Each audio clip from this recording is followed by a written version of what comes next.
High guys, ഞാനിപ്പോൾ പറയാൻ വന്ന് പറഞ്ഞല്ല നമ്മൾ പലസ്തീൻ്റെ കാര്യം.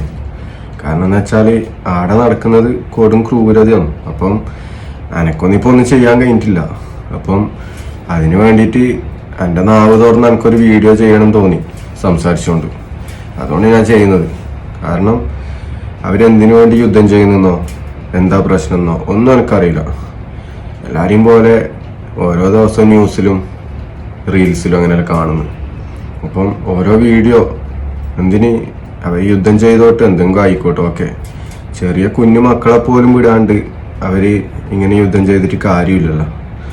അപ്പം അവരെ ഓരോ വീഡിയോ കാണുമ്പോൾ നമ്മളെ കൊണ്ടൊന്നും ചെയ്യാൻ പറ്റുന്നില്ലല്ലോ എന്ന് സ്വയം വിഷമിക്കുന്നു. എന്തിന് നമ്മളെ കൊണ്ട് ഈ ലോകം മൊത്തം ഉണ്ടായാൽ പോലും ഇസ്രായേലിനെ എതിർക്കാൻ ആർക്കും പറ്റുന്നില്ല. പിന്നെ ഒരു വ്യക്തിനെ കൊണ്ട് എന്താ ചെയ്യാൻ പറ്റുക?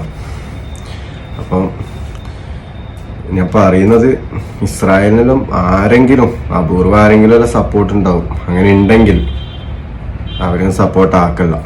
ഇത്രയും ക്രൂരത ചെയ്യുന്ന ആൾക്കാരെയൊന്നും സപ്പോർട്ട് ആക്കല്ല. എന്തായാലും പലസ്തീന് നല്ല ദിവസങ്ങൾ വരട്ടെ ഇൻഷാ അല്ലാഹ്. എല്ലാവരും കേട്ട പോലെ തന്നെ ഒരു വരികളുണ്ട്, ഗസയിലെ മക്കൾ പുഞ്ചിരിക്കാണ്ട് ഈ ലോകം അവസാനിക്കുന്നില്ല. ഇൻഷാ അല്ലാഹ് ആ ഒരു ദിവസത്തിനായി ഞാനും വെയിറ്റിംഗ് ആണ്. അതെനക്കും എൻ്റെ കണ്ണുകൊണ്ട് കാണണം ഇൻഷാ അല്ലാഹ്. Okay, by.